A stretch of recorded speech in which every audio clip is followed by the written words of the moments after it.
Hello प्यारे बच्चों, स्वागत है आप सभी लोगों का आपके अपने YouTube channel DJ sir math. देखिए यहाँ पर प्यारे बच्चों, आपका सामाजिक विज्ञान 2026 का पेपर है। 825 GQ का यह सेट है और अभी अभी यह प्रश्न पत्र मिला है और आप पूरा उत्तर आप चेक कर लीजिए और इसका पूरा उत्तर आपको डीजे सर मैथ चैनल पर आपको देखने को मिलेगा। और ये प्रश्न पत्र आप देख लीजिए, आपके यही प्रश्न है, पूरा ओरिजिनल पेपर है। और टोटल जो आपने OMR क्वेश्चन 20 क्वेश्चन किए हैं उसका पूरा एक्सप्लेनेशन के साथ में पूरा बता दूंगा क्या आपका सही है, क्या आपका गलत है। और जो बहुविकल्पी यहाँ पर जो अति लघु है और लघु उत्तरी प्रश्न है, इसका भी पूरा यहाँ पर एक्सप्लेनेशन बता दूंगा। तो देखिए क्या है यहाँ पर, आपका पहला प्रश्न क्या है ये देख लीजिएगा। आपका ये रियल क्वेश्चन पेपर है। नेक्स्ट आपका यहाँ पर है, देखिए यहाँ पर पहला प्रश्न पूछा गया है, नीचे दो कथन हैं X और Y दिए गए हैं और दोनों कथनों को पढ़िए और सही विकल्प यहाँ पर हमें चुनना है। तो क्या है, देखिए, फ्रांस में निरंकुश राजतंत्र था और 1789 में फ्रांसीसी क्रांति हुई। तो ऑप्शन 1 दिया गया कि X और Y दोनों सही हैं, यानी ये दोनों ही सही हैं और XY का परिणाम है। X और Y दोनों सही हैं लेकिन XY का परिणाम है, ये बी भी बोला गया है। और C कहा गया है कि X सही और Y गलत है। और D कहा गया है कि Y सही और X गलत है। तो देखिए इसमें क्या है, ये B जो है वो X और Y दोनों सही हैं और Y जो है वो X का परिणाम है, यानी जो Y X का परिणाम है, क्योंकि फ्रांस में निरंकुश शासन था और उसी के कारण 1789 में क्रांति हुई थी। और तो ऑप्शन B जो है वो आपका सही है। नेक्स्ट क्वेश्चन देखिए आपका है, 1871 में काइजर विलियम प्रथम को किस साम्राज्य का सम्राट घोषित किया गया था। देखिए ऑप्शन है आपका इटली, फ्रांस, जर्मनी, ब्रिटेन। इसमें से कौन सा उत्तर होगा आपका। देखिए 1871 में जर्मनी के एकीकरण के बाद यह विलियम प्रथम यहाँ पर जर्मन सम्राट बने थे। तो याद रखिएगा, आपका ऑप्शन नंबर C जो है वो जर्मनी सही है। नेक्स्ट क्वेश्चन है आपका, कॉर्न लॉज समाप्त करने का यहाँ प्रमुख कारण क्या था। कॉर्न लॉज, देखिए कॉर्न लॉज है और ऑप्शन है यहाँ पर जनसंख्या वृद्धि, कृषि उत्पादों की अधिकता, मक्का के आयात का नियंत्रण, उद्योगपतियों एवं शहरी जनता का विरोध। क्या होगा, देखिए जो यहाँ पर महंगे अनाज के कारण जो है वो उद्योगपति और शहरी लोग विरोध कर रहे थे। तो ऑप्शन नंबर D जो है यहाँ पर उद्योगपतियों एवं शहरी जनता का विरोध जो है वो सही है। नेक्स्ट क्वेश्चन है कि निम्नलिखित में से किसको ब्रेटन वुड्स की जुड़वा संतान कहा जाता है। ब्रेटन वुड्स की जुड़वा संतान, देखिए क्या है ऑप्शन यहाँ पर। ऑप्शन है अंतर्राष्ट्रीय मुद्रा कोष और विश्व स्वास्थ्य संगठन, विश्व व्यापार संगठन और IMF, या विश्व बैंक और IMF, या उपयुक्त में से कोई नहीं। देखिए आपका यहाँ पर है विश्व बैंक और IMF है आपका उत्तर यहाँ पर ऑप्शन नंबर C, क्योंकि दोनों संस्थाएं यहाँ पर 1944 के ब्रेटन वुड्स में यहाँ पर हुई थी। तो ये याद रखिएगा, option number C। Next question है, पाँचवा है, गुलामगिरी में किस समस्या का उल्लेख किया है। देखिए यहाँ पर विधवा विवाह, छुआछूत, बाल विवाह या जाति प्रथा। क्या होगा इसका उत्तर, देखिए यह होगा आपका जाति प्रथा। ऑप्शन नंबर D जो है वो आपका सही है। नेक्स्ट क्वेश्चन देखिए आपका क्वेश्चन नंबर 6 कि निम्नलिखित में से कौन सा भारत में सर्वोच्च है। भारत में सर्वोच्च क्या है, संसद, संविधान, कार्यपालिका, न्यायपालिका, क्या होगा इसमें। देखिए यहाँ पर सबसे सर्वोच्च है हमारा संविधान, और क्योंकि भारत में जो संविधान है वो सर्वोच्च कानून है। तो ऑप्शन नंबर B जो है वो सही है। नेक्स्ट क्वेश्चन है आपका कि भारतीय संविधान के बारे में कौन सा कथन जो है वो गलत है।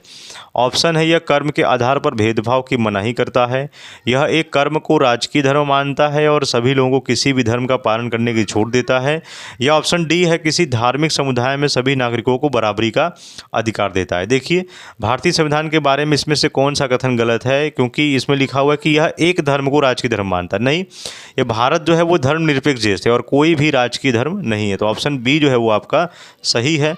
नेक्स्ट क्वेश्चन है आपका कि निम्नलिखित में से कौन सा लोकतंत्र का मूलभूत सिद्धांत है। एक व्यक्ति का शासन, वंशानुगत मानदंडों का शासन, स्वतंत्रता के साथ लोगों का शासन और सैन्य प्रमुखों का शासन। देखिए क्या है यहाँ पर, जो लोकतंत्र में जनता का जो है वो शासन होता है। तो ऑप्शन C जो है वो स्वतंत्रता के साथ लोगों का शासन होता है। क्वेश्चन नंबर 9 देखिए, ये आपका ऑप्शन C है वो सही है।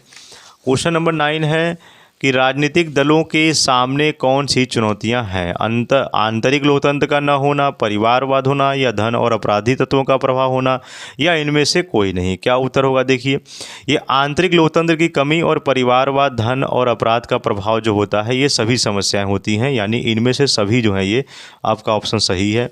नेक्स्ट क्वेश्चन है कि महिलाओं को नारी शक्ति वंदन अधिनियम 2023 के अनुसार कहाँ आरक्षण नहीं दिया गया है? ऑप्शन है लोकसभा में, राज्यसभा में, विधानसभा में, या दिल्ली विधानसभा में। देखिए यहाँ पर यह आपका जो है राज्यसभा में है, क्योंकि आरक्षण लोकसभा और विधानसभाओं में है, राज्यसभा में नहीं है। तो यहाँ से उत्तर जो है वो आपका ऑप्शन नंबर बी जो है वो सही है। नेक्स्ट क्वेश्चन है आपका कि चिपको आंदोलन का उद्देश्य क्या था? वन संरक्षण, जल संरक्षण, वन्य जीव संरक्षण, या कृषि संरक्षण? देखिए आपका है वन संरक्षण, ऑप्शन नंबर ए जो है वो सही है। सर जी मोबाइल दीजिए। इसके बाद क्वेश्चन नंबर 12 है, निम्नलिखित में से आधारभूत खनिज को छांटिए। क्या है? सोना, चांदी, तांबा, लौह अयस्क। क्या होगा? देखिए यहाँ से ऑप्शन आपका है यह लौह अयस्क होगा, क्योंकि लौह अयस्क एक आधारभूत खनिज है जिसमें लोहा बनता है और उद्योग की नींव मानी जाती है।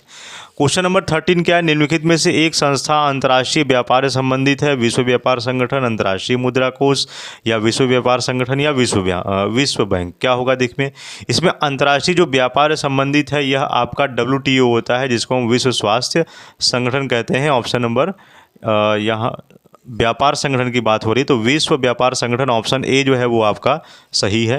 नेक्स्ट क्वेश्चन है, निम्नलिखित में से कौन सा अनाज मोटा अनाज होता है? देखिए मक्का, रागी, बाजरा, ये दिए गए सभी। तो इसमें दिए गए सभी जो है यहाँ पर मक्का, रागी, जो बाजरा, ये तीनों ही मोटे अनाज यहाँ पर मिले होते हैं। तो यहाँ ऑप्शन डी जो है वो आपका सही है। नेक्स्ट क्वेश्चन देखिए क्या है आपका कि भारत का कौन सा शहर इलेक्ट्रॉनिक राजधानी कहलाता है? केरल, बेंगलुरु, हैदराबाद, या पंजाब? देखिए यह बेंगलुरु ही है आपका। बेंगलुरु में IT और इलेक्ट्रॉनिक्स उद्योग जो है वो अधिक है, इसलिए इसे इलेक्ट्रॉनिक कैपिटल कहा जाता है। ऑप्शन नंबर बी जो है वो आपका सही है। नेक्स्ट क्वेश्चन है, उपभोक्ता संरक्षण अधिनियम किस वर्ष में पारित हुआ था? उपभोक्ता संरक्षण अधिनियम 1985, 1986, 1987, या 1988?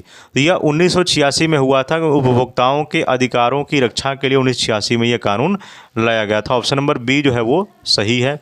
नेक्स्ट क्वेश्चन है, भारतीय रिजर्व बैंक का मुख्य कार्य क्या है? करेंसी का निर्गमन, या व्यक्तियों की जमाएं एकत्रित करना, जनता को ऋण देना, या अंतर्राष्ट्रीय व्यापार करना? क्या होगा? देखिए उसका उत्तर इसमें करेंसी का निर्गमन होता है, क्योंकि RBI का मुख्य कार्य देश में नोट जारी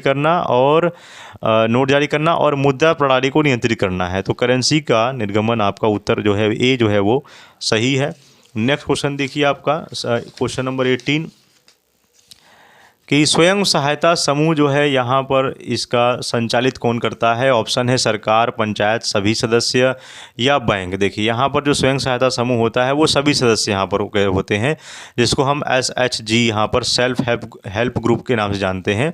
ये उनके सभी सदस्य मिलकर संचालित करते हैं। तो यहाँ से ऑप्शन जो है वो आपके सभी सदस्य होंगे। ऑप्शन नंबर सी जो है वो सही है। नेक्स्ट क्वेश्चन है क्वेश्चन नंबर 19, अंतर्राष्ट्रीय व्यापार का लाभ किसे प्राप्त होता है? केवल विकसित देशों को, केवल अल्प विकसित देशों को, या केवल गरीबों को, या सभी देशों को? इसमें सभी देशों को लाभ प्राप्त होता है। ऑप्शन नंबर डी आपका सही है। क्वेश्चन नंबर देखिए लास्ट है आपका 20 बहुविकल्पीय। निम्नलिखित में से कौन सा उद्योग कृषि आधारित प्रश्न है? लोहा व इस्पात उद्योग, सूती वस्त्र उद्योग, या उर्वरक उद्योग, या सीमेंट उद्योग? अब इसमें देखिए ये कृषि उत्पाद है, तो इसमें हमारा सूती वस्त्र उद्योग होगा, क्योंकि यह कपास पर आधारित होता है और कपास जो है वो एक कृषि उत्पाद है। तो ऑप्शन नंबर जो है आपका बी जो है वो सही हो जाएगा। तो ये था प्यारे बच्चों हमारा बहुविकल्पी का प्रश्न, और जो है आपका अति लघु के जो सारे प्रश्न पूछे गए हैं यह आपका इसी DJ सर मैथ वाले चैनल पर आपको पूरा देखने को मिलेगा। तो इतना आपने अगर आपका सही है तो पूरा आप 20 नंबर आप पा जाओगे, और ये सारे प्रश्नों को हल कराया जा चुका है। ठीक है, और अब अपने फ्रेंड्स को सभी लोगों को जरूर भी ये वीडियो शेयर कर दीजिएगा। तो ठीक है प्यारे बच्चों, मिलेंगे आपसे नेक्स्ट वीडियो में। जय हिंद, जय भारत।